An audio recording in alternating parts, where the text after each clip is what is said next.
caused investor harm directly. And I think that's been extremely problematic over the course of the last few years, watching regulatory agencies grapple with crypto, whether they're securities or commodities. And regardless of whether something falls under the purview of the SEC or the CFTC, I think there's so many interlinkages and so much potential crossover that it's incumbent for these two agencies to work very closely together. I'm a strong believer that there are real benefits to crypto technology. There's the opportunity for real-time settlement, collateral management, incredible transparency that is really unprecedented in our sort of centralized world of equity trading, reduced counterparty risk, disintermediation opportunities, and self-custody, and all sorts of other things that I'm sure we're going to talk about. But there's nothing magical about the blockchain that eliminates the core principles of investor protection. And I really believe strongly in much of the things that I'm going to talk about today are really centered on that, on investor protection. If you want true adoption as an industry, you need to have guardrails, and you need to give the public confidence in what they're buying or selling. Everyone wants crypto to be successful, and we really need responsible innovation and right-sized regulation that's tailored to the industry. Great, thanks, Dave. And thank you guys all for hosting us today. I was told not to do too long of a thank you, so I'll keep it brief, but I feel really fortunate to be in this room and to have the opportunity to have a dialogue about this industry asset class and the best path forward, specifically in the United States, for us to continue to innovate and I think from my perspective, bring more and more activity back onshore, right? If you look at this market, I think the interesting component is if you look just pure trading activity overall, about 85% of global crypto volume is outside of the United States today.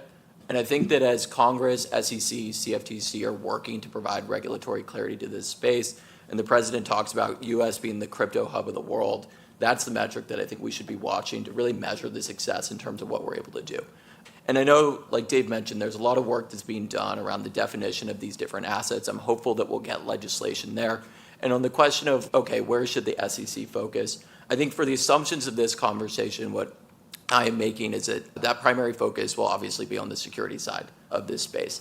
And within that, both the assets that are defined to be securities as well as the different market participants licensed within the space and showing them the clear regulation, whether those are exchanges, broker-dealers, custodians. I think that there's a lot of opportunity and work to be done in terms of getting more players licensed within the space and showing them the clear frameworks to basically continue to operate within this market.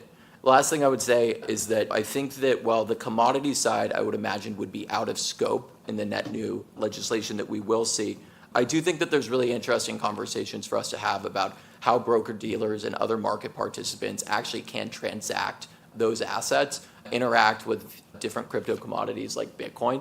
And I think that to the extent that there's opportunities to solve some of this patchwork legislation that Acting Chair mentioned at the beginning, that would be a huge unlock for American innovation and the path forward. Thank you, guys.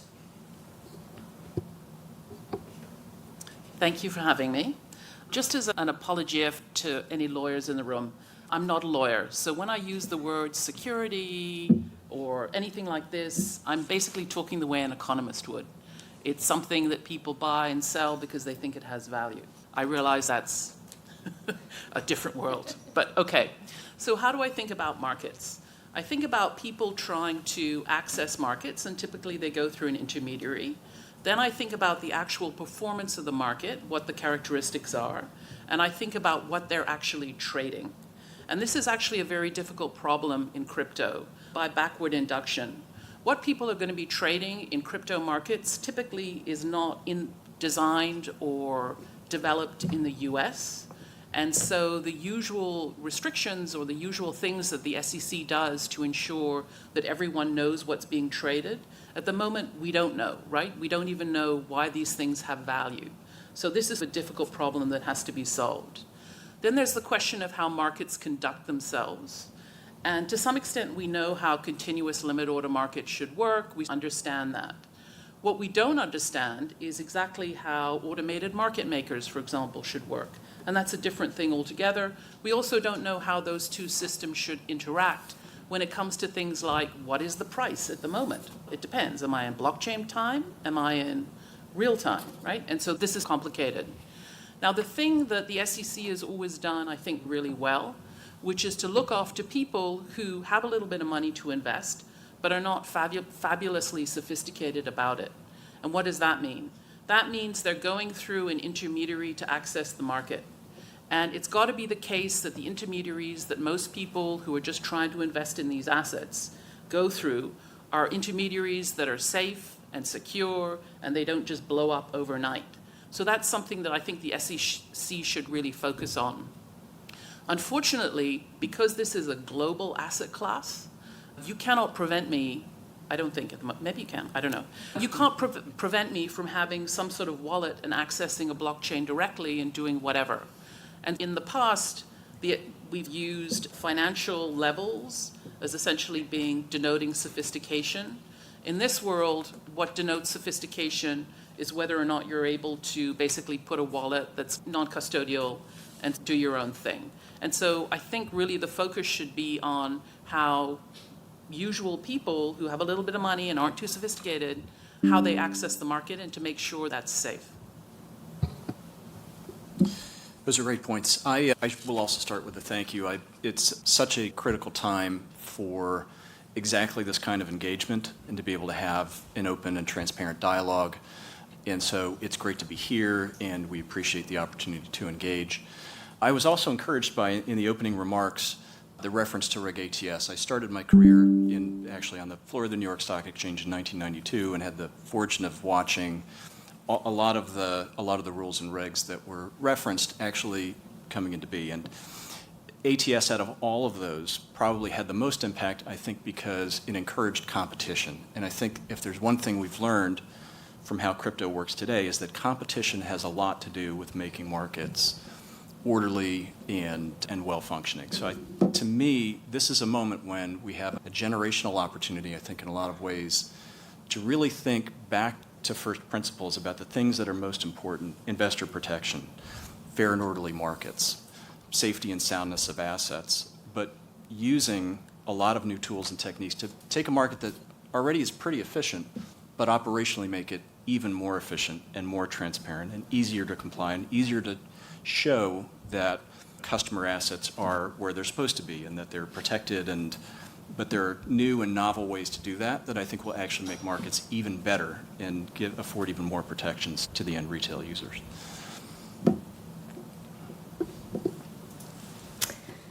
I echo everyone's thanks to the Commission and the Commissioners for having us here today. It's a real pleasure to be here as a representative of the crypto industry, and in particular, as a representative of decentralized finance, or DeFi. In many ways, DeFi shares a lot of the mission that drives the Commission, including making markets more fair and efficient and protecting the participants in those markets. So, Nick, I really appreciate the framing of this question, specifically focusing on the what, or the activity that is inside or potentially outside the SEC's scope, and very much setting aside the question of what is a security or a securities transaction, which does have some real limits under existing law, but we'll see how that law develops. There are a few activities in particular that I think rightly sit on the outside of the bounds of the Commission's authority over crypto trading. And in particular, that would include peer-to-peer transactions and the provision of self-custody products that are the infrastructure for those transactions. In securities law, we often regulate intermediaries in no small part, because the nature of the relationship with users, between those users and the intermediaries, presents very particular risks. Custody of assets, access to confidential information, exercising discretion on behalf of those participants, acting as counterparties. All of those things have great value, but come with risks. But many of those risks substantially or entirely disappear when, for example, a participant in a transaction retains custody or control of their own assets, and the transaction is self-directed by that participant, and it takes place on a public ledger like a blockchain. And that's the heart of much of DeFi technology. So I'll note that peer-to-peer transactions are not a new thing, even for securities. If you go back in time to when we had paper stock certificates, often there were blanks on those pieces of paper that could be filled out in ink to do a peer-to-peer transaction of that stock certificate. But as we've moved securities transactions into the digital age, we've somewhat taken that element of simplicity and efficiency away from the markets, and DeFi now gives us a chance to put some of that back in. So the point is that just because a new technology allows people to transact without an intermediary does not mean that we can or should regulate that technology, that infrastructure, as if it is an intermediary, because it's not, because the activity, to go back to Nick's question, of that intermediary doesn't exist, because the intermediary itself does not exist. So there may be longer discussions today on particular categories of assets and how that trading would work on DeFi, in particular tokenized stock, where certain rights will travel with those assets. But there are many solutions that the blockchain could provide for that, and that could be solvable in any number of ways. It doesn't mean that peer-to-peer securities transactions necessarily have to fit within the existing regimes of an exchange model or even an ATS model. Thank you. It is an honor to be here. I'd like to thank the Commission and the Crypto Task Force and my fellow panelists. I think we have a tremendous opportunity now with the new administration in place that is more open to innovation and discussing out a framework for digital assets.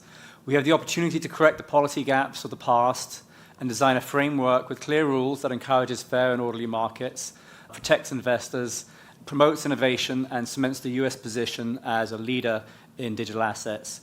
What I would like to discuss today is how we can move to a federal regulatory regime that can take us away from that patchwork we've heard about of 50 different state regulators, money transmission licenses, bit licenses, trust banks, trust companies, and so forth, and the general lack of openness that has discouraged innovation, increased costs, reduced efficiency, distorted markets, and ultimately has failed to protect investors. I believe that we should adapt our existing regulatory structures to rapidly create a federal rules-based framework for crypto trading. Over the previous, I know you mentioned 6 years, Nick, maybe 6 years, 4 years, whatever the number is, we've wasted time, and I think we've got some catching up to do. And we've got a system in place now that for decades, investors have accessed capital markets through regulated intermediaries like broker-dealers. And over the years, this framework has evolved, correcting and adapting as markets have changed, as Commissioner Peirce just mentioned. And I think it's now time that the broker-dealer regime further evolves to incorporate crypto and digital assets. Of course, this is not to say that the existing regulations are perfect. That's a mantra that we heard over the last 4 years, that we don't need new rules, we just need people to follow the rules. Well, that's clearly false. There's no doubt that new and updated rules are required, and that Congress will likely need to pass new laws along with input from the SEC, other regulators like the CFTC, and we need to decide here, and I hope to be a part of that conversation, how we can come together and modernize the regulatory framework and the market structure for crypto trading. I just want to echo everyone's thanks. Thank you to the Commission and to the Crypto Task Force for having me on behalf of Cumberland DRW, and thank you to my fellow panelists as well. I'm just going to touch on Howie for a minute, trying not to overlap too much with the first panel, but I think just to touch on where it overlaps with secondary market trading. I think in terms of what's in and what's out of scope, there have been multiple courts that have ruled, and I think it seems hopefully uncontroversial at this point to say that when we're talking about non-tokenized assets, just natively digital assets, those aren't inherently securities. You need to look at, when you're applying Howie, it needs to be done on a sort of a transaction-by-transaction basis, looking at the facts and circumstances of the particular transaction and saying, does it meet the Howie test? And I think when we do that with secondary market transactions, I think we see that even if the initial sale of a token may have met the Howie test, when we look in the secondary markets, we see that typically there are multiple reasons why a transaction in those markets may fail the Howie test. And for example, we've seen multiple circuits rule that if you don't have pooling of investor funds for the purposes of development of the network and for purposes of profit-making endeavor, then you don't have horizontal commonality, which the Sixth and Seventh Circuits in particular have required. And without that, you just don't have the common enterprise prong of Howie. And you might say some courts have said vertical commonality is enough. I think that just gets us into sort of a morass of confusion. And I think to the point that a couple of panelists have made, we really need clear rules of the road. And so I think to say that if you don't have pooling then you don't have common enterprise, so there's no investment contract under Howie, I think is just, that's a clear rule of the road that people can follow that I think would be really helpful. So just something practical that people could look to. And I think there have been multiple courts from Binance to Ripple, even though Ripple wasn't looking at secondary market transactions, but I think still saying if you don't have investors having an expectation that their funds are going to go to the issuer or promoter, not to be used in a profit-making endeavor with respect to the network, then you just don't have either a common enterprise or you don't have an expectation of profits. But either way, you don't have an investment contract under Howie. And so I think that could just be a really helpful piece of, we can get into sort of mechanics for how the commission might provide clarity in the second session, but I think that would just be a really helpful sort of piece of guidance or piece of rulemaking or just clarity that the commission could provide that I think could really help in sort of secondary markets when we're looking at what's in and what's out of scope. Thank you. Thank you. Good afternoon, everyone. I want to thank the commission as well for having us, the task force, fellow panelists, and Nick for your time and effort in arranging this and organizing this. I think I want to start by addressing crypto more broadly, crypto trading. I think it's important when we talk about it that the surface area is so vast that, again, at least in my mind, the taxonomy matters a lot when we're talking about specific use cases with respect to using some of these emerging technologies to improve existing regulated securities markets, or as we look to open up more broader investor access to some of the assets that have emerged from crypto. I think I want to start, though, by laying out, I think there's three kind of key principles if you look back at any market that has thrived and sustained time. And they're basic principles, but I think they really matter, I think, with the purpose of what we'll talk about today. The first is trust, right? And I think market participants need trust in order to be able to interact with a counterparty that they otherwise wouldn't be able to if they weren't knowing of them or weren't introduced to them. That trust is the backbone of any successful market over time. Participants also, they need to be trusted that they'll be protected against fraud and manipulation and misappropriation of funds, and trust that they're on a level playing field with other market participants. The second one is liquidity. And I think liquidity is important because liquidity is a measure of a market and how it stands up both in times of calm and in times of stress. And liquidity is achieved really through looking at what are the objectives of the market in terms of promoting efficient risk transfer services from one participant to another. And that results in depth in size, depth in price, typically through the collective interest of many participants coming together to form that price discovery. And lastly, I think resiliency. And resiliency is something that comes with time.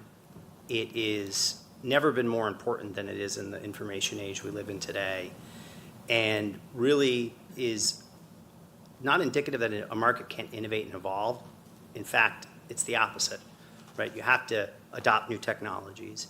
You have to evolve with the world around you as new things get introduced to be resilient and stand the test of time. I want to thank Chairman Ueda for the shout out in his introduction, talking about the exchange. I feel like there's no better story than that. And the evolution of the New York Stock Exchange over its 230 plus year history, there's many phases.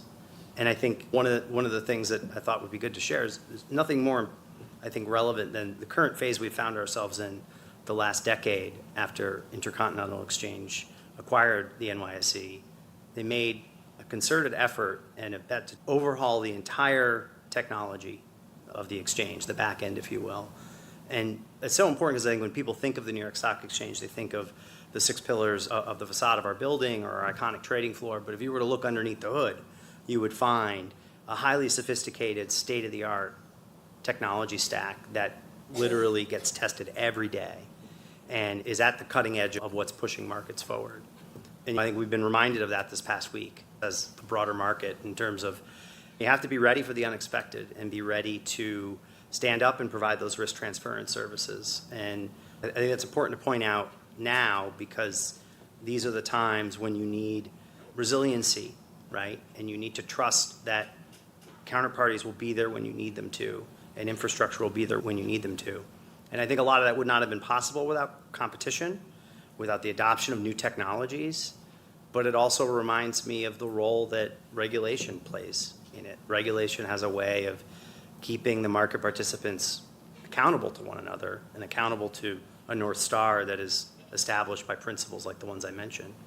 And so I think it seemed evident to mention with regards to all of us being around this table today, in essence, it affirms the role regulation has to play in terms of helping pave a path forward and helping bring some of these new technologies into other markets in new and exciting ways, as well as open up more investor access to some of the unique assets coming out of crypto.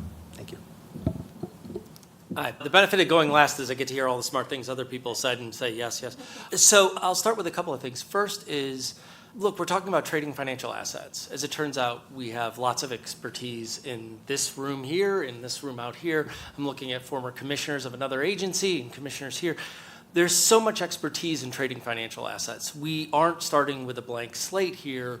We know some functions have to happen when you're trading financial assets. We know that the investors are going to go to someone to act as their broker.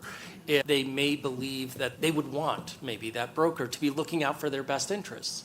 There's common law, centuries of common law about agency principle and a fiduciary duty that attaches to that. That's been put into a rule by FINRA and MSRB as a best execution rule. We've learned a lot from trading these assets, and I want to pick up on something he said a moment ago, which is resiliency and trust being really important things. Those are not necessarily functions of just competitiveness. Those are like the byproducts of also effective regulation. We've learned in those other financial products that most of our rules, both at this agency and others, come out of crises, right? They come out of abuses. We see that different trading centers for decades and decades have different prices, and hey, maybe their intermediaries are ripping them off, so we start to get consolidated tapes 50 years ago.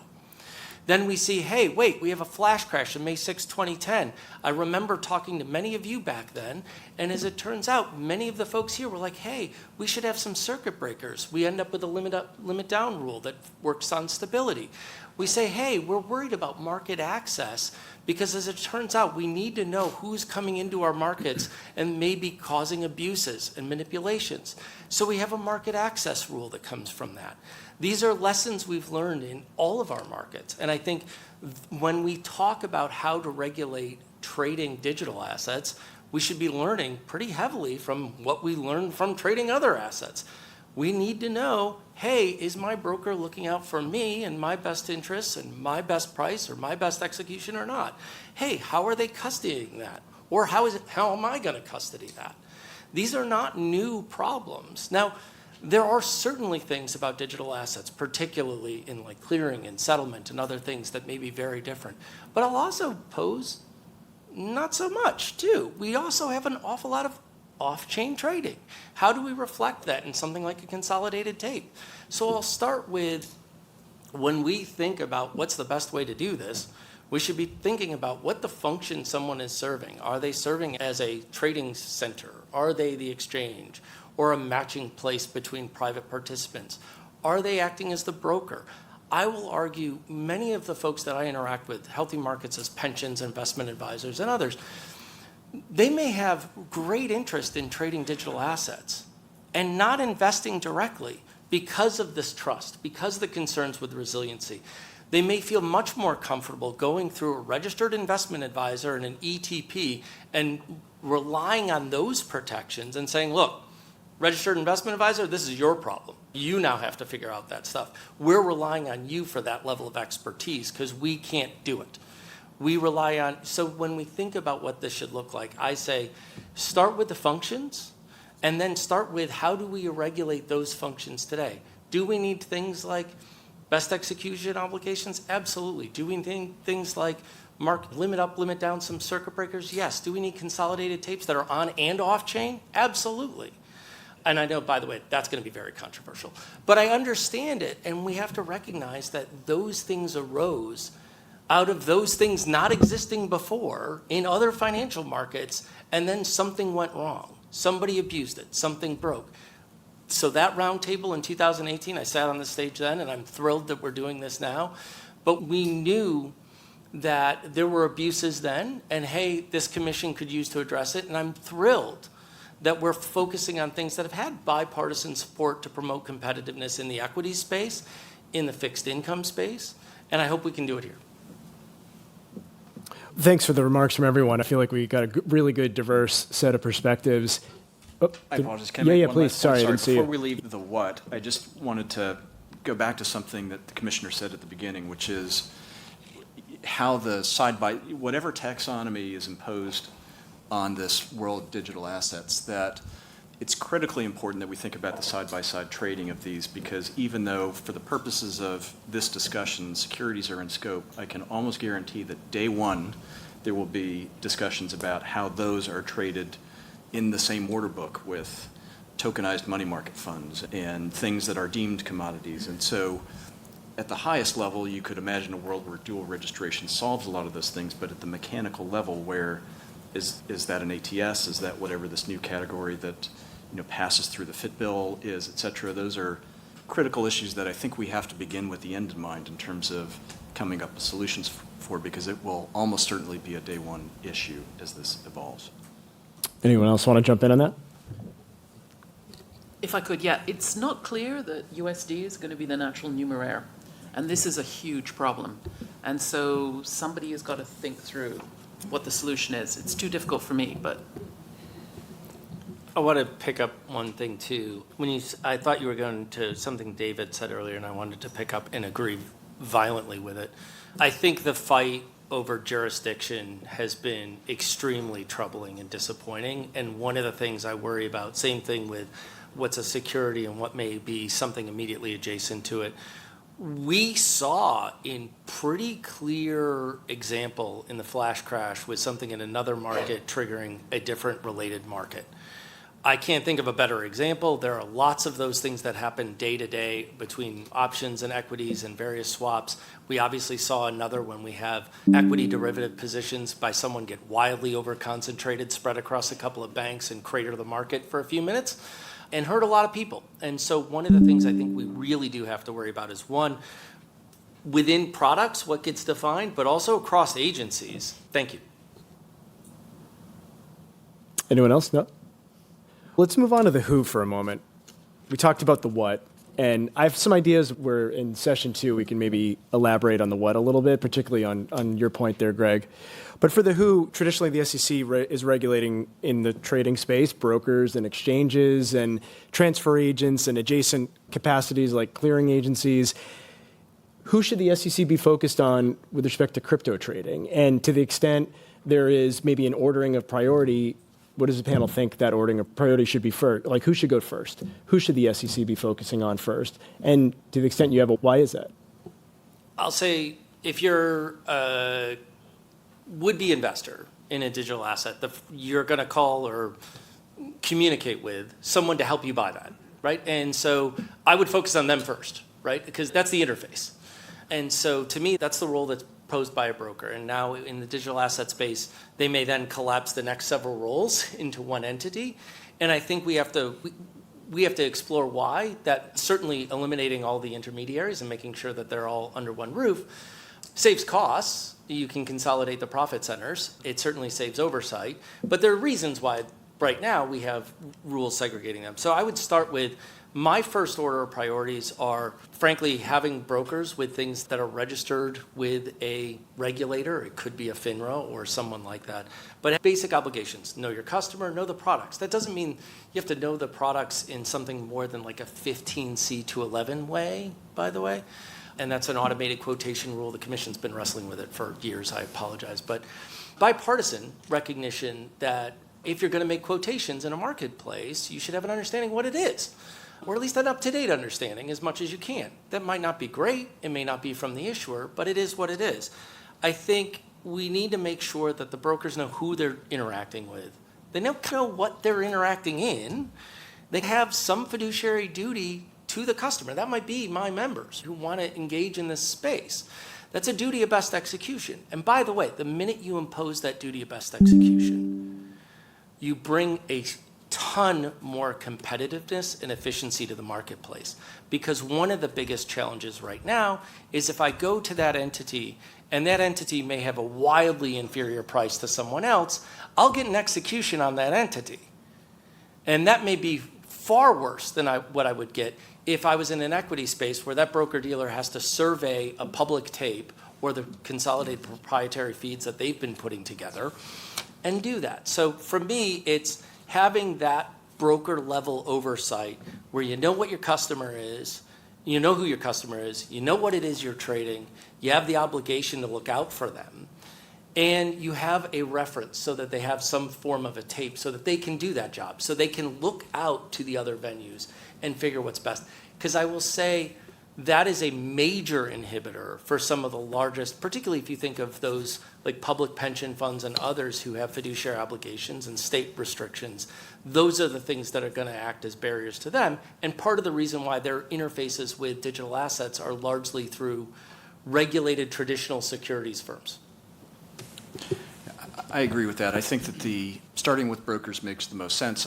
We appreciated the opportunity to respond to the request for information. And in that, we suggested that in the panoply of potential structures that could evolve between commodities and securities and so forth, that broker-dealer and ATS, from a pattern matching perspective, matches closest to the activities, at least if we're looking at activities first, what we do today in terms of those things that are dealing with clients and those things that are matching orders and those sorts of things, integrated in a way that allows for the benefits of a straight-through processing and settlement and all of those things. But those regulations seem closest to us in terms of, so we would start there, I think.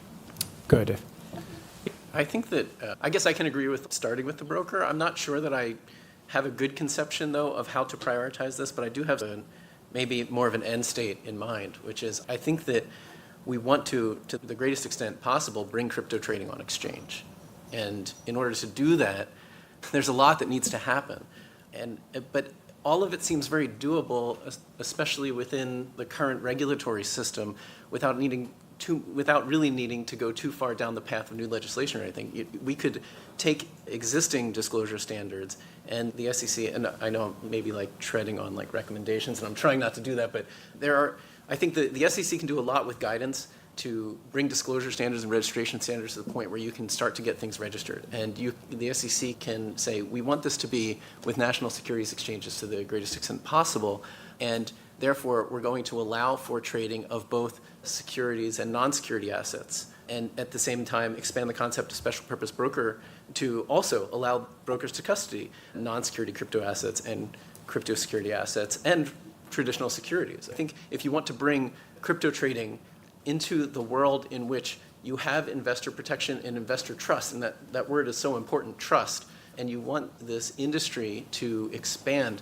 from that, like Austin, that number of 85%, that says it all, right? And if we want to increase the share of the U.S. share of trading and the U.S. share of custody, you need to do things that give investors confidence that they can transact in a way in which they're protected, in which they know that there's disclosure and they can understand exactly what they're transacting, and to have custody solutions that make sense, including independent custody entities being independent from exchanges. There are reasons that the securities laws have evolved to where they're at, and I'm not saying they are perfect in any way, but I agree that they do provide a good foundation to then grow from with this new type of asset. One thing I was going to just mention about any of these topics, I think precision, a high degree of precision matters in terms of what it is we're really referring to with respect to a digital asset or crypto being on or off exchange. One could make the argument now that ETFs have been approved, right? Investors have very open access and very efficient access to the largest of the crypto assets through ETF providers. And in many ways, the execution cost there is pretty remarkable, as measured in low single-digit all-in execution costs in terms of crossing the spread. But if we're talking about efficiencies for other purposes, like you think of the world of that ETF space, and we'll talk later about this in more detail, there's a tremendous amount of efficiencies that could be gained just from a collateral and capital perspective in terms of allowing certain SEC-regulated entities to handle some of these assets. And so I think being precise about what it is that we're asking for, I think this comes more from a practitioner view, is really important, because I think that's where some of these wins will show up, is in these specific use cases where we either want to broaden access to an asset that has been deemed a commodity token or has been well established, or we want to look at ways that we can leverage a specific technology that's inherent in the crypto space. Austin, I'd like to hear from you, and then Richard, I think you're the only representative of an actual BD, so I'd love to hear from you after too. Great, yeah, appreciate it. I know, I feel like I'm on Jeopardy up here. We've got a lot of participation, which is awesome. Yeah, I think I agree with a lot of the points that were made, but I think there's still like some fundamental questions in terms of defining and thinking through what this looks like in the digital assets based on the existing market structure. I would almost question like what is a broker within this space, right? Because basically when you're looking at the existing crypto exchanges, and I understand that we're mostly focused now on what like a tokenized future would look like, many players are playing the role of an integrated broker, exchange, clearinghouse, and custodian in different areas. And I think that from our perspective, what we would advocate for, and I think is similar to a lot of different people in this panel, is basically just the path to register for those different services that you can offer within the space. And I think that the question that I have, and if I dive deeper in terms of why this asset class may be slightly more different and what we should be thinking about in relation to this space, is I think it's important to remember that these are bearer assets, right? And so when we talk about custody being integrated into other different trading platforms, if I talk about our clients are big institutions who are active within the cryptocurrency markets, like what they want is tri-party custody. What they want is more bank participation within that side of the space to basically remove some of that centralized choke points and risk. And I think that it's important for us to think through, are there centralized choke points and risk, and are there unique aspects of these assets that actually bring more risk than we do have in other spaces? And then how do we make sure that different institutional or retail market participants, obviously important, are able to basically delineate those roles and responsibilities and get the appropriate investor protection there? So, Nick, your question was, who should the SEC be focusing on? I think the answer is the investor. That should be the number one focus. And then we've had a few panelists just now saying the broker-dealer regime is how investors typically access markets, and Texture Capital is a digital securities broker-dealer regulated by FINRA and the SEC. And I think that this regime does have a lot to offer. We have, as I said, the regime's been around for many years. We have rules around safeguarding customer assets, record keeping, best execution, and so forth. So then we're thinking about the investor, and if the investor is coming through a broker-dealer, in my seat, I've got to think about what I've got best execution obligations. So my customer here wants to execute Bitcoin or Ether or whatever it is. Where can I route this order for them? Maybe it's to Coinbase, and I can get best execution there, or maybe it's to Uniswap. So I think in this world, the broker-dealer takes on a lot of that responsibility of, in the same way that we do now, when it comes to best execution, we need to figure out what are the best venues that we can provide access to our customers for.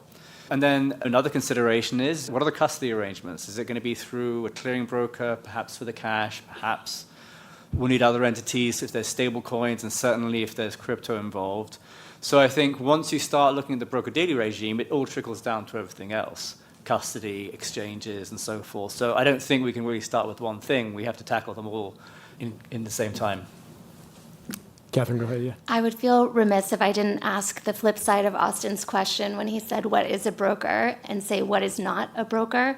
There is not always a broker, and there doesn't have to be. That's one tiny piece of clarity that we have gotten from the courts in securities law related to crypto trading in the last couple of years. Also, shout out to Coinbase's submission to the task force, footnote 4. I had not seen that reference before to the 1988 amendments to the Exchange Act, where Congress said, let's make sure that participants can participate in transactions without dealers. So this concept of not always all of these intermediaries having to exist has also been around for a while. But for all of the reasons we've just discussed about why brokers are regulated, all of the trust that you have to have when you are handing over your transaction to a broker, for all of those reasons, if a participant has a safe way to not hand over that trust and not take on those risks, if we have that technology, we should allow that technology to exist. Yeah, that's a good point. Christine, did you have a comment? Yeah, just two quick comments. So I completely agree that we want to make sure that when retail investors try and access markets and they go through an intermediary, the intermediary doesn't disappear in the middle of the night. Absolutely. That said, there are a lot of concepts that are great, like best execution, but almost seem that have to be completely rethought in this new world. It's really complicated. And so that has to be carved out. And the other thing that I just wanted to point out is the reason why we think that it's good for people to invest in markets is because they're taking the other side of a deal, and the deal is essentially something to do with capital formation. Now, what's weird about a lot of these assets is they're not dividend-paying stocks and they're not cash flow based. They're basically, in some very funky way, incorporating the inside of a firm that's being sold to people. And so it would be really useful if there was a sort of careful delineation of what information would be useful to people. They're buying something that essentially they're going to sell, and that's the source of the value, not because the thing is going to pay them cash. And so there has to be almost like a new accounting regime that tells people what they need to know to evaluate that resale risk. And that's a big problem, but I think information, that kind of information, very important because these are not cash flow bearing assets. Go ahead, Greg. Yeah, if I can just agree on the point about, you asked what should be scoped in, just to say what should be scoped out, meaning that the president's executive order and in many of these conversations, if you are not in an intermediated framework, it should preserve the right to self-custody and for there not to need to be intermediation where the end user wants to retain custody of the private keys. So that's one thing I like to say. And my other comment, just going back to something that was referenced earlier about, and I don't want to rabbit hole yet on the order protection rule if we're not ready to go there, but I'm going to do it anyway for a minute. Go ahead. Because to me, it's one of those things that in going through that archaeology of which rules were put in place when, I remember precisely why that happened, and the intermarket trading system was working a particular way, people were trading through one another, and so on and so forth. And so the rule was put in place. I'm of the point of view, going back to the discussion on Reg ATS, that we were just on the cusp of the competition that rule put in place, causing us to have the competition necessary to force people to see when and where their brokers went to the best price, and how algorithms worked, and how smart routers worked, and all of those kinds of things. And I think I'm of the opinion that competition would have gotten us to the right place without the need for all of the things that came along with the order protection rule. And the reason I say that is, and it goes back to what have we learned from how Bitcoin trades today. When we look at how Bitcoin trades, particularly now that we have the ETF and what happens in the trading window when there's creations and redemptions, it trades a lot like a large cap stock without any of the belt and suspenders and other things that are happening.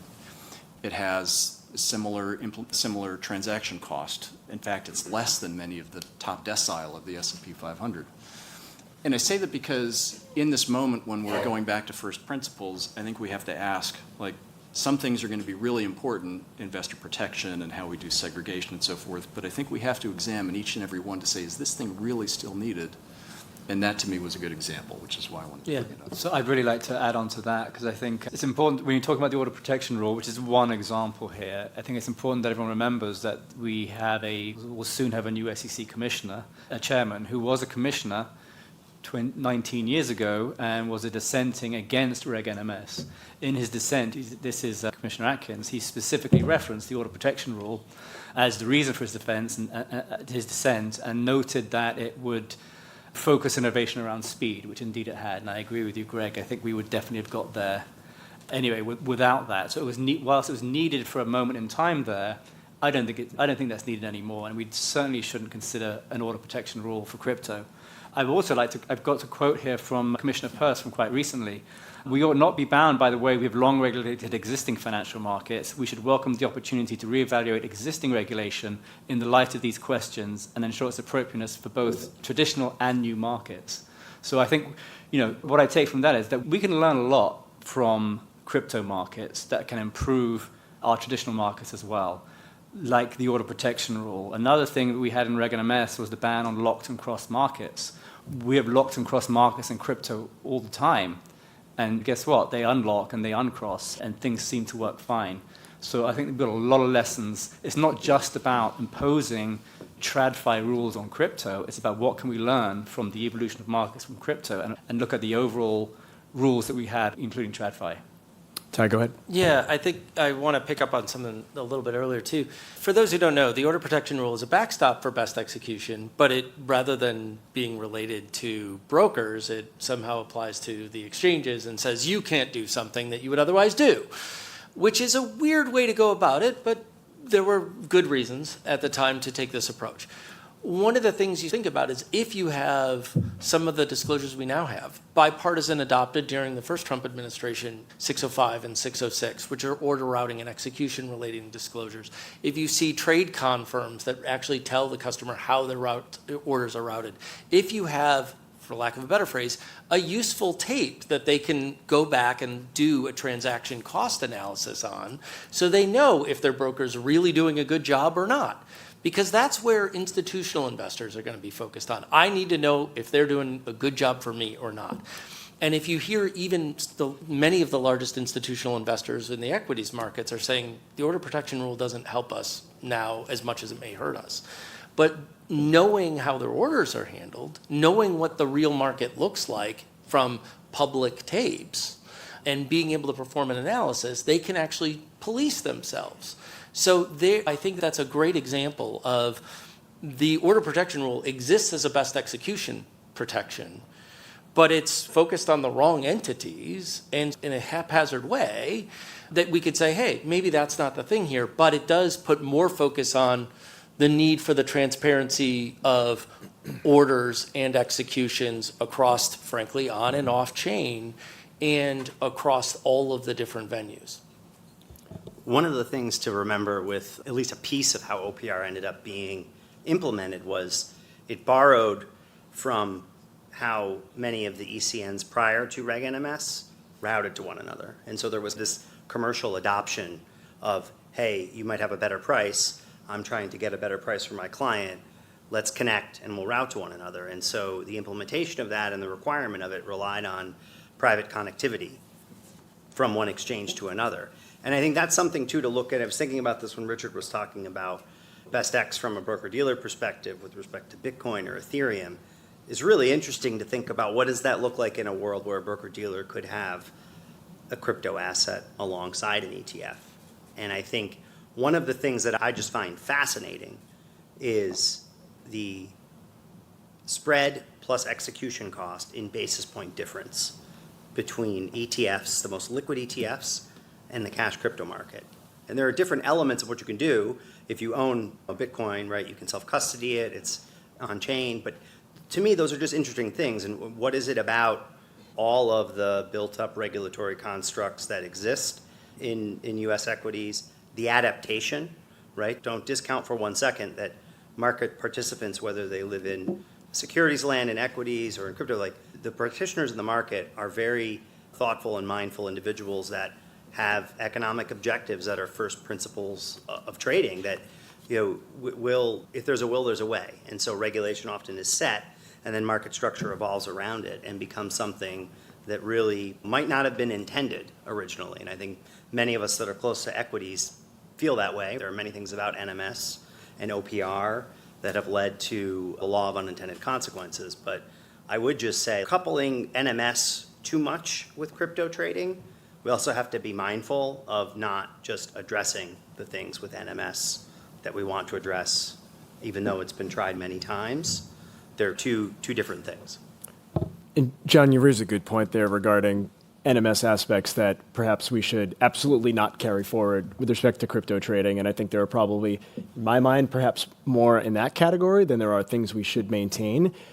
Anyone want to get into that? Any other particular ideas? OPR perhaps on the table, but what else are on folks' minds? Dave, go ahead, yeah. I can start. There's probably most of it that should not. I think I would agree with you on that, Nick. I agree that NMS served a purpose at a time and that markets have changed. And if we're thinking about a decentralized system fundamentally in cryptographic securities and cryptographic assets, it's hard to impose our centralized mindset on that, I think. But there are many ways in which I don't think it's possible. Now, I think there are ways to consider if we are bringing tokenized securities on exchange and providing a framework to support the existence of tokenized securities side by side with traditional securities, there are probably things we can think about in terms of maybe market data consolidation, but it's always going to be imperfect because these things will also always trade in other places. And it's not just that it will trade in other places domestically, but it's a global system. And so I find the idea of trying to envision how you consolidate that from a regulatory perspective to be one that's very difficult to get my head around. I don't think that should prevent the SEC and the CFTC from working together to build platforms to collect data from all of these places or anything that might be under their purview could trade, and to look much more like a data-centric and data-forward regulator that is, if not collecting it themselves, working with excellent vendors in the industry to accomplish it. Because if you consider the state of the art right now, and firms like Cumberland, I would think of DRW as probably having state-of-the-art data systems and analytic systems, right? And then you think about what regulators have today. We're so far apart. I find that really disturbing, and I find it really hard to imagine how you can regulate and oversee a market without having those kinds of capabilities. And it really gets into questions around what I think Reg NMS has done well through this consolidation is to help to at least surveil markets and address market manipulation issues. I think market manipulation is a real fundamental problem in this space, and I wish I had a good answer. I don't have a great answer for how you get there, but I do think that needs to be front and center in any regulatory efforts, is understanding and measuring and collecting in order to figure out how to police and enforce issues around market manipulation. And in many cases, there's a public blockchain that could be referred to, right? Does It's anyone like a want to tackle panacea, that? right? The fact that this is all on chain should be like a panacea for analytics and data, and yet I don't think regulators have gotten there yet. You can keep riffing if you want, or if anyone else wants to jump in with that.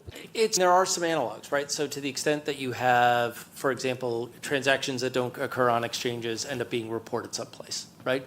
And so you have a data stream that the world can reference, regulators can reference. I appreciate, by the way, the pitch for the SEC having a Midas system for digital assets. I'm all for it. Let's go. Get some economists working on it. Are you going to spin up that business? Are you going to be the vendor? Staffing Ty? proposals, Yeah. I'm not sure how that's working right now, but we'll see how it goes. But one of the things I think we really want to focus on is, for Reg NMS, I would say there's a lot that goes with it too, right? Like, for example, you do have mandatory disclosures that people are able to see. You get to know, in general, how your broker's doing. You get now, for institutional investors, you get to know really specifically what they're doing for you. You get to see the trading venues, how good a job they're doing. Those are things that I think should be carried forward. Maybe not the way they're structured in NMS, but that function needs to happen. Because again, I'm coming at this from, if you're trying to get sophisticated institutional investors are going to be perhaps a little bit less cavalier than maybe the wealthy individual who's out on his E-Trade account after finishing his day as a dentist. But otherwise, those folks who have fiduciary obligations are going to be really cautious about interacting with firms that they don't have a regulatory backstop for trust, and they don't have a regulatory backstop for resilience. So they're going to feel a lot more comfortable dealing with someone who's registered as a broker-dealer than someone who's not. They can explain to their boards why they hired an investment advisor that has a registered investment advisor that has a regulatory framework that their boards understand, than, hey, this is someone who's not a registered investment advisor, but they're going to take care of this stuff for us. I just want to agree with that. I think that particularly as the functions collapse into an entity that there are potential conflicts of interest, the best way to cure those potential conflicts of interest is with disclosures. And whether that's a trade confirmation or the sorts of things that 605 and 606 and all of those things give investors and put in their hands the information they need to be able to make educated decisions about, is this happening in my best interest or not? And I think with those disclosures, being able to be more efficient in doing these things in a way that takes advantage of settlement and puts together some of these functions to make them operationally more seamless, I think you get the best of both. Go ahead, yeah.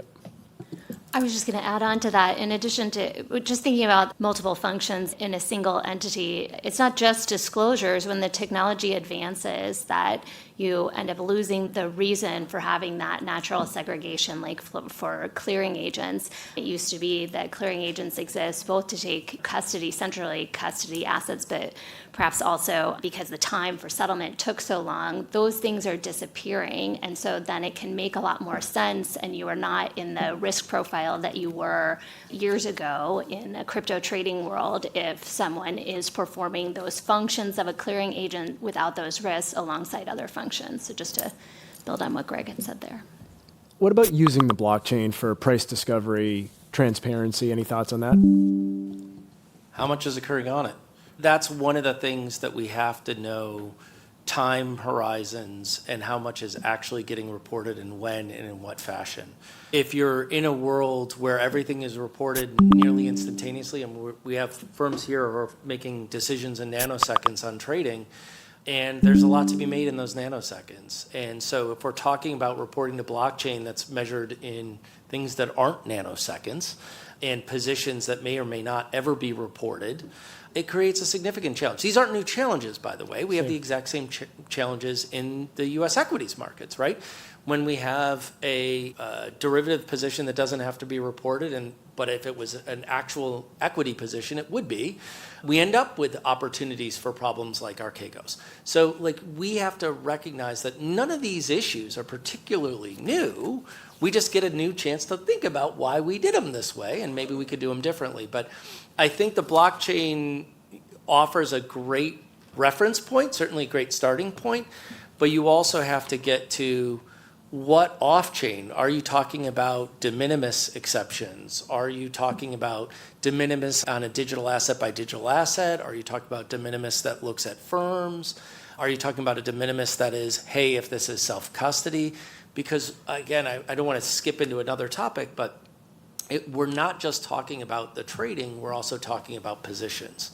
In these assets, you have unique risks that are not unlike penny stocks, where you can have very concentrated positions and decisions being made by those concentrated positions that can materially negatively impact the other holders and those trading markets. Let's talk about thinly traded stocks for a minute. And Chelsea, I want to bring you in on this. And Ty, I think you mentioned Rule 211. Thoughts on, is that feasible? Ty, I think you may have said doesn't really make sense. The other way. The other way? Okay. The other way. How would that work?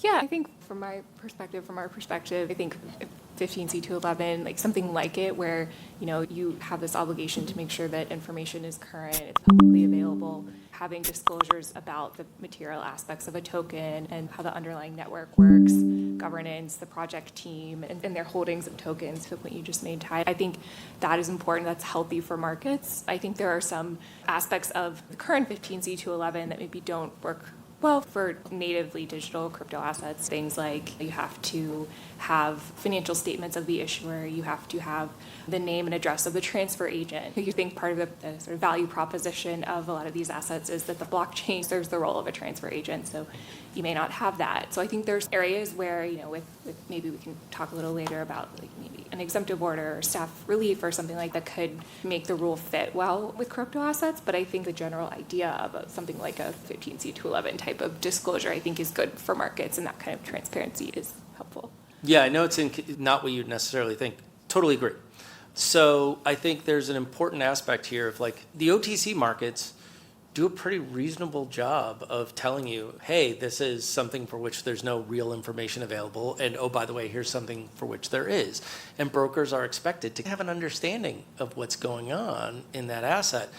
And it may not be that it's issuer financial statements, but it may be, hey, you have to have a real sort of scraping of information, or hey, there has to be some notice if there might be governance changes, right? They have to be constantly scraping what I will call the rest of the world in the internet. Maybe there's third-party service providers who may provide that function. I think that is really important. I don't think that imposing the same sort of expectations you would on an equities market makes sense. Frankly, I'm not sure that investors really worry about that stuff in all of the equity space either, in the land of meme stocks. So I think it does make sense to take a step back and say, you ought to know what the thing is you're trading, and that's the point, I think, of 15C to 11, and really big information that might dramatically impact the value of that and the trading of that. And I think that's a really good way to approach it. I'd like to comment on that as well. I agree with everything everyone's been saying here. I think 15C to 11 is a good example of how we can move forward. So going back to what we've been talking about is the investors are coming through brokers, and the broker is going to say, these exchanges in my best execution routing order. At the same time, we've got to make a decision like which assets are we going to offer. Obviously, Bitcoin, Ether, Solana, things like that. But then you get lower down the list. How do we decide which ones are, let's say, safe, quote unquote, safe to offer customers? Have this reasonable information, reasonable disclosures out there. So I think that's a useful tool. Who is making the disclosures is the question, though, for decentralized assets with no issuer, with no CEO, with no CFO. So that's, I think, one of the things we really need to tackle. It could be a foundation who's behind the coin. It could be a DAO that has issued the governance token. Or maybe you'll see companies like Moody's and S&P coming into the space and doing this type of service, or other third-party people. But I think it's a really good framework and analogy to move forward on. I think one thing, and you were talking a bit about this, my general understanding of it, like there's a pretty big difference between the listing standards in what we would consider the typical world of exchange-listed securities, and this world, particularly with things like ongoing listing standards and disclosures, as you were talking about. And that, I think, may work with certain constructs. The one thing I think we all have a shared interest in is making sure that what is thought of or what is pursued does not in any way export or put at risk the SEC's jurisdiction over aspects of 90-plus years of securities regulation that kind of plays back to those principles from before. And that's where I say, again, like the precision really matters. What it is you're talking about, to some of the things Richard was mentioning, I think it is pretty material here. And you mentioned the word risk. Let's maybe talk about risk mitigation and some of the concepts that apply today to actually achieve risk mitigation, whether it be net capital requirements or position limits or several other aspects that apply. Anyone want to take a stab at that? What should we carry forward? What just probably doesn't work, and let's leave it behind? Go ahead, Tay. We go, Dave. Okay, yeah, so now we're at least crossing over in my notes where I got into how, but we've been in the how for a while. Right, Yeah, so it's okay. fine, good. We bled into my whole system fell apart 30 minutes ago. Sorry. Yeah. And I do want to get to what Greg said earlier about conflicts of interest, and I think it dovetails exactly into risks. And there are some conflicts that can be cured with disclosure, and I think there are lots that cannot be cured with disclosure. And I think that's what we have learned in the traditional finance world over a very long period of time, and a lot of investor harm and a lot of various crises that we've had to address. And I do think that the vertical integration we see in the crypto industry, I think that there are some good reasons for it, and that there are some concerning reasons for it. And I don't believe it's just about the prohibition, on the other side, the prohibition of vertical integration in the traditional finance world is not just based on settlement times. There's a lot more that goes on, because we have decided in the traditional finance world that we need structural safeguards in place to control things like an exchange that trades on its own platform with a proprietary trading desk, an exchange that issues its own tokens, has a real fundamental conflict and vested interest in the token's price. Combining custody with trading means the platform can hold customer funds. That was obviously a serious problem with FTX and Alameda. When one firm is the sole venue and intermediary, competition can be stifled. You can often not see the benefits of best execution, especially if there's no affirmative obligation for it. So that could be something that could help. And it can lead to concentration, and that can lead to systemic risks. I don't think we're seeing that, and I think as long as we stay sufficiently decentralized in this space, maybe the systemic risk issue isn't as much of an issue. But I do think that there is a reason that we have decided in the traditional finance world to structurally separate certain conflicts rather than just depend on disclosure. And that is not to say that I'm a very big fan of disclosure everywhere that we can get it and transparency everywhere we can get it. But I think we've seen a lot of fallout when we have relied on disclosure first and foremost. And I don't want to see those mistakes repeated here. Christine, you want to jump in? Yeah, just really quickly. I think the regulations that the SEC can do when they affect people that live in the US that I could probably stalk if I figured out where they live, they're going to be great. They're going to make people safe. Regulations or purported regulations around the resiliency or the whatever the value proposition of specific tokens, these are things in a decentralized world that the SEC really cannot control. For example, things about boards of directors or governance. In a world with governance tokens and swaps, somebody can undo anything that was disclosed 6 months ago.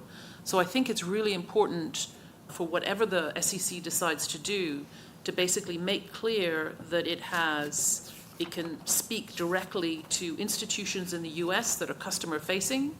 It can give you information about tokens and other things that are happening, but it cannot guarantee in any way, shape, or form how those things are going to turn out, right? So telling people what the SEC is not guaranteeing is almost as important as just having a quiet guarantee in the background, just so people understand what they're facing, I think. It reminds me of doing background. When I came to the Senate, I started researching the origins of the securities laws, and it reminds me of the fights that were had over whether or not the SEC should be given, or the FTC at the time, should be given authority to basically say a security was blessed, or whether or not, hey, it's registered and it meets these disclosure obligations, and whether or not there's a sort of a merits-based system. And it's an interesting discussion we're having now. First thing I want to say is I co-sign everything Dave said. It was brilliant, and I agreed with my panelists here so far. I think one of the changes that we're a little bit, I think we have to worry a lot about not just investor protection, but the competitiveness of it.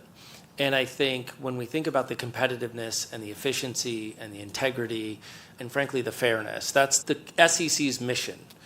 Those functions are functions of regulation, right? As you alluded to earlier, if the SEC sets a rule, the market's going to compete to figure out how to maximize their profitability around the structure of that rule.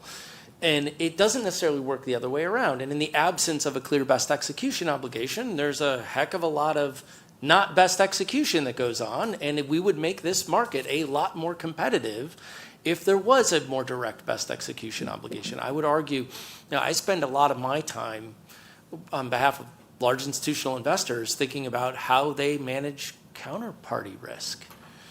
And these things come up when you have moments like Archegos, but these moments come up, frankly, all of the time.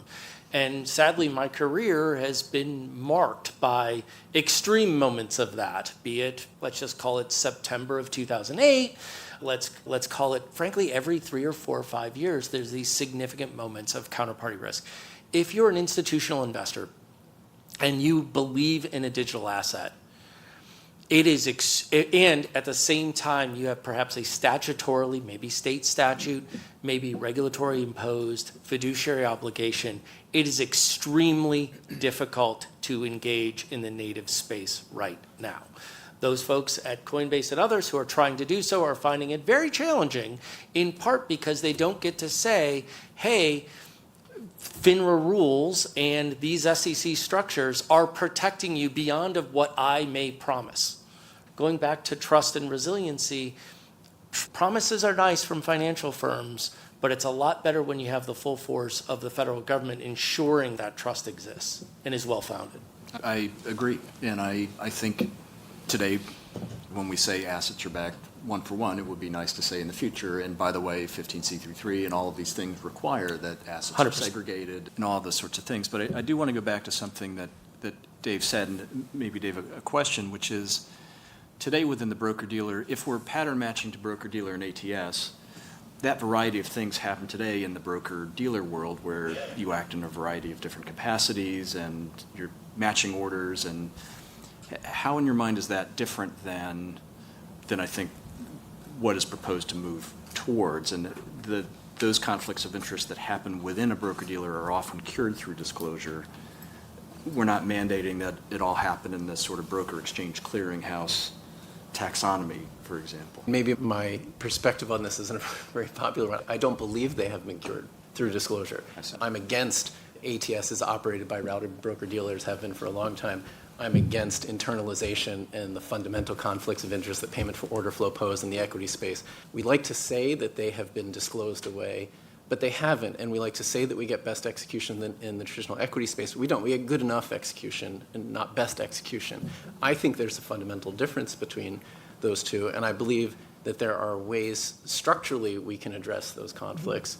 And sorry. I want to make one sort of actually ask a general question about the vertical integration trend that's evolved in the space. And I find myself wondering how much of that is a result of the lack of a regulator taking that industry, that emerging technology, in early enough to help it conform in the right ways, whatever the right levels of segregation are. Because one of the things that it does pose is, going back to my best X example, between, hey, how do I get best price for my customer if they want access to Bitcoin, if my choices are cash on some exchange or to some bilateral counterparty on the blockchain or an ETF, you have the same problem in trading crypto assets where there's no interconnectivity, right, in between blockchains, between vertical centralized exchange models, and I think there is some oversight needed to the degree best X is a principled based goal that will have to be brought in some fashion. There's also a liquidity sourcing issue too, right? Like, to the extent that if there's only one particular venue to trade it, and I'm not entirely sure that all of the trading on that may be reflected on the chain, I don't know what liquidity may be out there, right? And so if you're an institutional investor, there's a significant amount of risk associated with that particular digital asset. Or maybe you have a couple of places where you may be able to trade. And you again, I hate to go back to like position reporting and trade reporting, but without sort of large position reporting and trade reporting, you don't know what you don't know. And if you're an institutional investor, that's extremely concerning. In a world where governance changes can happen very quickly because of those things, in a world where markets can move very quickly. And so I want to piggyback on the top of that. Austin, let's get you in. Yeah, a couple things here. First of all, great conversation. And I think it's interesting to dive deeper onto the security side too and think through what we can learn from the existing frameworks and regulation. A couple things that I do just want to add though, because I think part of this is also an exercise of, at least my mental model right now, is the assumption that I'm operating within is that most of these commodities are actually not going to be regulated by the CFTC, or excuse me, by the SEC, wrong agency, but that you will see that most of those will actually fall out of the jurisdiction. And the question will be, will broker-dealers actually be able to transact these assets? The thing that I will add here is I think striving for best execution is great. I think it is impossible if you're just looking at the US markets, and I think the data 100% proves that. And so I think that the question for us to be asking is, if we want to be competitive at a global scale, if we want institutions to come into this market and continue to come in and trade, what is the path for us to actually compete and win volume onshore? And I think a couple ideas that I would flag that I think may be longer term, but I think it does make sense for the US to look at whether there is regulatory reciprocity that you could have with different regions outside of the United States, where there may be exchanges that are operating businesses within those. I think a big component of that, from my perspective, I mean, I've probably met with 5,000 institutional customers in the past couple of years. In terms of Falcon X, we have over 1,000 that are with us today. I actually hear best execution as an issue very infrequently. I think the majority of the time the issues that I hear are counterparty risk, and how do I basically know that my assets are safe either on this exchange venue or with this custodian, and who is providing leverage and whose role is that within the ecosystem. And so I think the broker-dealer components make a lot of sense. I think we should be focused on them, but I think we also need to recognize the reality of this asset class today, whereas you're looking at crypto commodities that are trading globally 24/7, 365. How can we basically tie in liquidity there? And on the tokenized security side, I'd say the biggest issue is actually the lack of any trading activity there, right? There's no significant market in tokenized securities today, right? And so if we're looking at the SEC's role in creating this market, I think the question is, how do we actually create a market that has liquidity? Because that's what institutional investors want. And I think in lieu of that happening, it's going to be very difficult to grow and scale this. I would love to build on where Austin was heading, because something struck me between the exchange with Dave and Greg is, how do we make sure that we're not just saying that a new solution, say disclosures, is imperfect and then reverting to the one known solution, and then simply expanding the obligations of that known solution, as opposed to looking at green space and thinking, where do we actually want to be in our future innovation? So I certainly think that's true for segregation or not of functions in crypto trading beyond securities trading. When we think about what we've discussed, that this is global trading that is happening, it is different than anything we've seen before. And so what is the future state that we're heading for? The same thing is true, we touched on it a little bit, about principles of market surveillance. Even though we know that sunlight is good, it's good for markets to be open and operating transparently and publicly and fairly. All of that makes sense, but the world is moving towards a space where granular data collection is increasingly available, and that granularity comes with sensitivity of that information, confidentiality of that information, and frankly, uselessness of that information when we're talking about individual day-to-day economic activity. So how are we designing our future market surveillance structures, whether that's in a securities trading regime or a broader trading regime, to operate globally, but assuming we don't want to, and I certainly don't, not march us on a path towards mass surveillance of every single corner of economic activity on the globe. I don't think that's necessary to mitigate any of the risks that any of us care about here today. All of us have a shared interest in preventing bad actors, bad activity, or severe market events. So just echoing what does the future state need to be, and is there more than just the tools we already know of to get there? And in terms of go ahead. Sorry, thanks, Nick. Yeah, I do want to pick up on one thing that Austin said, that I'm going to agree with you and disagree with you. I'm going to disagree with you about having certain assets go to the CFTC and certain assets go to the SEC.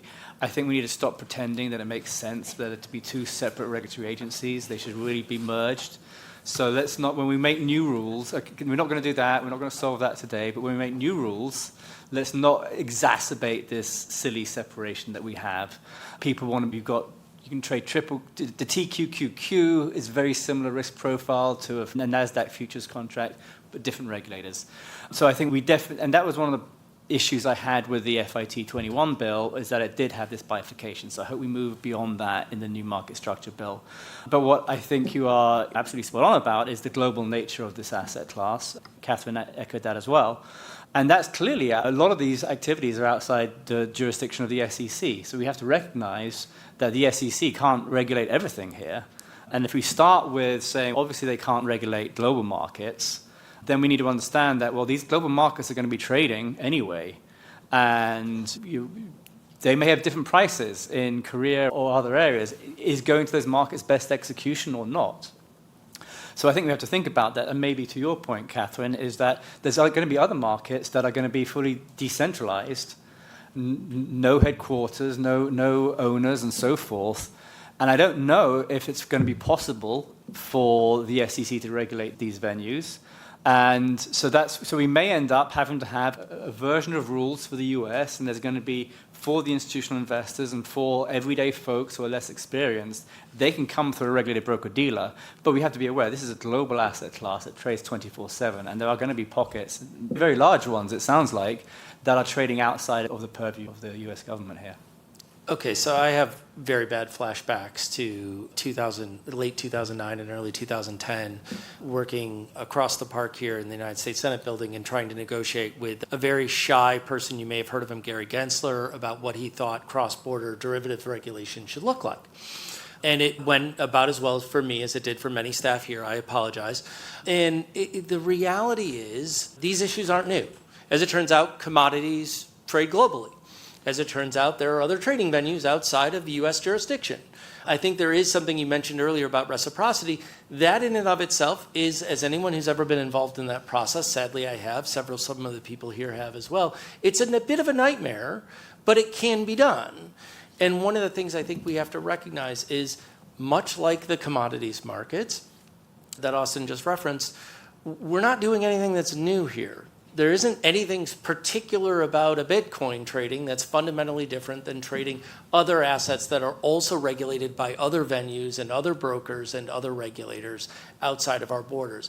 I actually go back again to the OTC marketplace for just a second, because if we think about that marketplace, you have very large, very public foreign issuers who have lots of liquidity, lots of information issued by the issuer, regulated by somebody else, all the way down to entities that have really no existing issuer and no real transparency still trading on those markets. And if you go to that and try to trade on those markets, one, you may not be able to find quotations, or two, you may find a skull and crossbones on the website actually warning you, this might not be a good idea. And if we think about how we want to approach cross-border trading, I think we can learn from some of those things. I don't think we just throw our hands up and say, we can only do what we can do.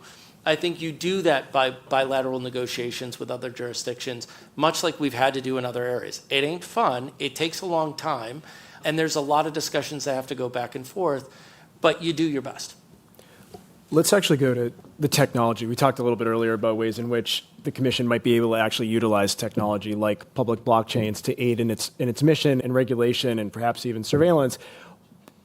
I'm going to say something that might be a little bit controversial. Forever, the SEC has basically taken an approach where they say our rules are technology neutral. We're not going to differentiate between this tech or that tech. I think it's about time that we might have to actually change that, given the underpinnings of the technology that make something with Catherine's business different than something with Greg's business. And really welcome thoughts from the panel on that.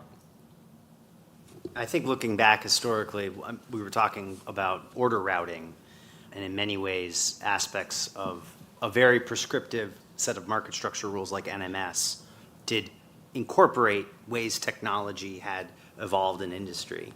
But I think in many ways it depends, right? You have to separate the technological capabilities of what a said blockchain does. You were talking before about how do you get data off of a particular blockchain. You have to think about latency differently. You have to think about who is validating transactions. How are those blocks put up? How important is ordering, right? These are very fundamental, critical things that have lived in various worlds of trading for a long time. And thinking about that data source, that golden source, is important because you really have to understand at some point, if you want to be able to successfully, I think we believe, trust in something, you have to understand what and whom is behind it. So I think the truest form of decentralized finance is a very difficult thing for any modern regulator around the world to wrap their heads around. Because if you want to have access to information and be able to understand the why, it's critical to be able to go back and see those things. But when we're doing things like determining broker status, exchange status, responsibilities, best X, I mean, people don't even know what best X is today for equities, I would argue. So how are we going to know what it is for crypto, given all the points that have been discussed today? And when it comes to different technologies, how do we look at that? Catherine, really interested in your thoughts. I wanted to jump right back to your question on technology neutral, because I think the reason that concept is rightly appealing is to the extent it is risk consistent. But there are new technologies sometimes that changes the risk profile. So technology neutral when the risk is consistent regardless of the technology, but perhaps not technology neutral, or perhaps risk consistency is the overarching principle and technology neutral is a subset of that. So just wanted to add that piece in. I think going back to the example of self-custody wallets versus custody wallets, you wouldn't treat them the same way even though they're both holding an asset, right? You wouldn't say you're technology neutral to a wallet holding an asset when the custodial risk either exists or doesn't. So that might be a really fundamental example. Thoughts from anybody else? Dave, Austin? I would say this kind of gets back to the 211 discussion earlier. Is there enough that's disclosed for the SEC to remain neutral and to be able to remain neutral. And I think we can get there. This is where I will go down the path of disclosure and thinking that this is something that is sorely needed right now, which is this true path to registration and this disclosure standard where maybe this is yet another opportunity for regulatory cooperation with the CFTC and SEC and maybe with global regulators. We keep talking about how these are global assets and they trade 24/7, and there are some differences, I really believe fundamentally, between what we have traditionally seen most of our investment and trading volume in the United States. And so it seems like it's a real tremendous opportunity for global cooperation and establishing some global standards. And I thought, again, back to Cumberland's piece, the written proposal with the changes to 211, I thought were really excellent and a great starting point for building off a disclosure regime that can have enough information in it that then at least investors can make their own determinations around risk and start to get their head around it in a standardized way. Because I think one of the big problems here and one of the big impediments to both institutional and retail adoption has been a lack of standardized disclosures and the inability to get plain language information to less sophisticated people. Not everyone understands the nuances of various consensus protocols across different blockchains. And I think that that information is good to have for all sorts of sophisticated participants and practitioners, but if you want investors to come into this space, you need to get up to their level, and it needs to be something that's consistent so that you can compare different things and make educated choices. Christine, jump in. Oh, just a small sort of aside. It's not clear to me that a blockchain is particularly useful for regulatory information. A blockchain will tell me which wallets are holding what. That's fine. I don't know who's behind the wallet. And it's also when transactions happen. Basically, things get written onto the blockchain by strategic actors, and they can choose when that information hits.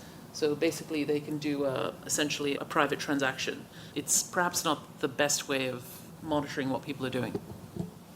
So she just tipped off the thing I was going to go to, which is when you're talking about, again, what an institutional investor or what an investor wants to look at, they want to know what the market will look like. And they want to look, they've already made the decision perhaps based on whatever they know about the digital asset. So I'm going to set aside what the investor thinks, whether or not they want to make a decision to invest in the asset, and focus on what are the things that once they've decided to make the investment, what are the things that are giving them pause or keeping them out of the markets altogether. A lot of it is that trust, right? And so if one is the trust in the trading of the markets, are they looking at real prices or real data? And if they're only looking at blockchains, they know there might be a lot more to the world than what they can see. They're worried about whether or not their broker may be ripping them off. They're worried about whether or not the asset that is custodied is real and safe and secure and bankruptcy remote. They wonder about whether or not their broker is actually surveying all of the things. And maybe their broker is just sloppy, right? These are all things we can see in traditional trading markets that we can't see here.